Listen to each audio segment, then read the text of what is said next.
মা ধারী দেবীর দর্শন করে এবার আমরা চলে যাচ্ছি সোনপ্রয়াগের দিকে।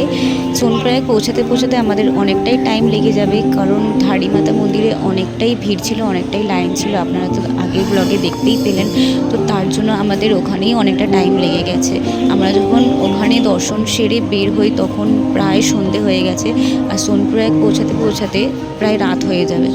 তো আমাদের ইচ্ছে ছিল যে আমরা সেই দিনকারই গৌরীকুণ্ড চলে যাব, তাহলে আমাদের যাত্রাটা আরও আগে শুরু হতো, ট্রেকিং আরও আগে স্টার্ট করলে আমরা ঠিক সময়ের মতো কেদারনাথ পৌঁছে যেতে পারতাম। কিন্তু আমাদের এখানেই দেরি হয়ে গেছে। তো অলরেডি তো আমাদের যে ড্রাইভার দাদা ছিলেন উনি বলছিলেন যে তোমরা সীতাপুরে স্টে করে যাও, সীতাপুরে সোনপ্রয়াগের তুলনায় হোটেলের দামও কম আর খাবারও বেশ ভালোই পাওয়া যায়। কিন্তু আমরা রিস্ক নিলাম না, কারণ সীতাপুর হচ্ছে সোনপ্রয়াগের আগে স্টপেজ। প্রায় ধরুন 40 মিনিট বা 1 ঘন্টা মতন লাগবে সীতাপুর থেকে সোনপ্রয়াগে যেতে। তো আমরা যদি রিস্কটা নিতাম তাহলে আমাদের কিন্তু ট্রেকিং শুরু হতে অনেকটাই দেরি হয়ে যেত। তো আমরা ঠিকঠাক টাইমে কেদারনাথ পৌঁছাতে পারতাম না। আর আমরা যেহেতু প্রথমবার যাচ্ছি, আমাদের এর আগে কোনো এক্সপিরিয়েন্স নেই, তো আমরা রিস্ক নিলাম না, ওই জন্য আমরা ডিরেক্ট চলে যাচ্ছি সোনপ্রয়াগে। এই যে আমরা সীতাপুর এখন ক্রস করছি, পাহাড়গুলো দেখুন কী সুন্দর লাগছে দেখতে।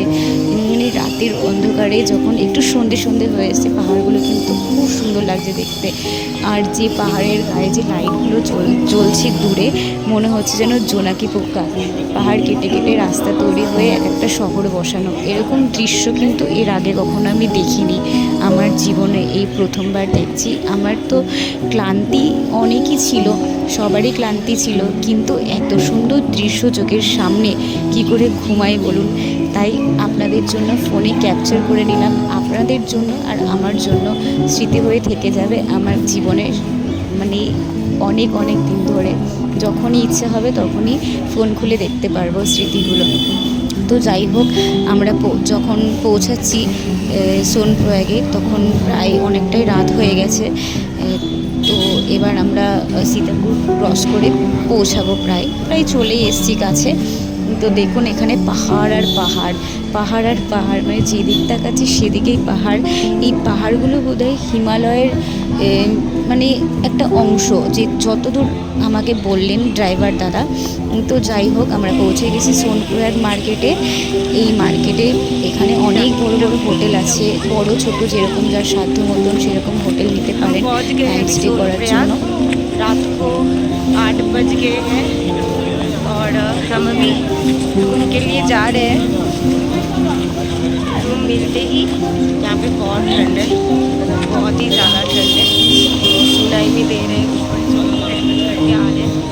और भी ज़्यादा যেহেতু ওখানে সবাই হিন্দিতে কথা বলছিল তাই আমি একটু হিন্দিতে বলে ফেলেছি, কিছু মনে করবেন না, একটু বুঝে নিন। देखिए ये जो रास्ता है ना, ये गौरीकुंड तक जाता है। सोनप्रयाग से गौरी का टैक्सी स्टैंड आपको यहीं पे मिल जाएगी टैक्सी। हम सुबह टैक्सी लेके गौरीकुंड जाएंगे। ये अभी ट्रैकिंग करके आ रहे हैं ऊपर से। ये देखिए ये लोग ट्रैक कर चुके हैं, पैर की हालत देखिए बहुत ख़राब है। चलिए हमारी गाड़ी है, कल चलते हैं। এখানে আমার কর্তামশাইরা হোটেল খুঁজছেন, হোটেল পেয়েছেনও, একটা হোটেল পাওয়া গেছে মোটামুটি, যেখানে চেকপোস্ট সেখান থেকে একটু আগেই। তো আমরা ভোরবেলায় ট্রেকিংটা শুরু করে দেবো। হোটেলটা ছিল পার নাইট 1000 টাকা। এখানে সব জিনিসপত্র ছড়ানো ছিটানো আপনারা দেখতে পাবেন। প্যাকিং চলছে, কারণ যেগুলো আমরা ট্রেকিংয়ের সঙ্গে নিয়ে যাব, যেই জামাটুকুনি সেইগুলো খালি একটা ব্যাগের মধ্যে, ট্রেকিং ব্যাগের মধ্যে ভরা হবে, আর বাদ বাকি লাগেজ কিন্তু এই হোটেলেই জমা রাখতে হবে, কারণ এত লাগেজ নিয়ে তো যাওয়া যাবে না পাহাড়ের ওপরে। তো প্রত্যেকটা লাগেজের জন্য 100 টাকা করে পে করতে হয়েছিল। টাটা বন্ধুরা, দেখা হবে পরে একটি ভিডিওতে।